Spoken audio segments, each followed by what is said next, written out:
கார்னு சொல்லி சொல்லுவாங்கண்ணா. மேஜிக் காரை பொறுத்த வரையும் இது எப்படின்னா இந்த மாதிரி இந்த ஹேண்டில் பார் ஜிக்ஸாக் பண்ணாவே மூவ் ஆகுங்கண்ணா.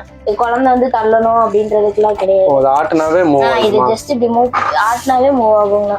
ஓகே. ஓ அது ஆட்டிட்டே இருந்தா ஃப்ரண்ட்ல மூவ் ஆகிட்டு இருக்கும். ஆமாண்ணா. இதுல மியூசிக்கும் இருக்கு, மியூசிக் இல்லாததும் இருக்கு. பேக்ல வச்சுட்டு இந்த மாதிரி மூவ் பண்ணா பேக் போகும், ஃப்ரண்ட்ல வச்சுட்டு மூவ் பண்ணா ஃப்ரண்ட் போகுங்க. இதுல நிறைய மாடல் இருக்கா? இதுலயும் நிறைய மாடல்ஸ் இருக்குன்னா இதற்கு ஸ்டார்டிங் வந்து 1392 ல இருந்து கொடுத்துருக்காங்க. மாடல்ஸ் நிறைய மாடல்ஸ் இருக்கு, பிராண்டும் நிறைய வச்சிருக்கோங்கண்ணா. ஓகே. உங்களுக்கு என்ன வேணுமோ அது எந்த பிராண்ட் வேணுமோ அதுக்கு ஏற்ற மாதிரி எடுத்துக்கலாம். நிறைய மாடல் ஸ்டார்டிங் 35 to 80 kg சரி தாங்குற அளவுக்கு வரையுமே டிசைன்ஸ் வச்சிருக்கோங்கண்ணா. ஓகே. 35 கிலோ வரைக்கும் தாங்குங்களா? 35ல இருந்து 80 கிலோ தாங்குற வரைக்குமே வெரைட்டிஸ் வச்சிருக்கோம். 80 kg தாங்குற மாதிரி நிறைய இருக்கு. நீங்க முதல்ல பார்த்தது கூட 80 kg தாங்கணும்னா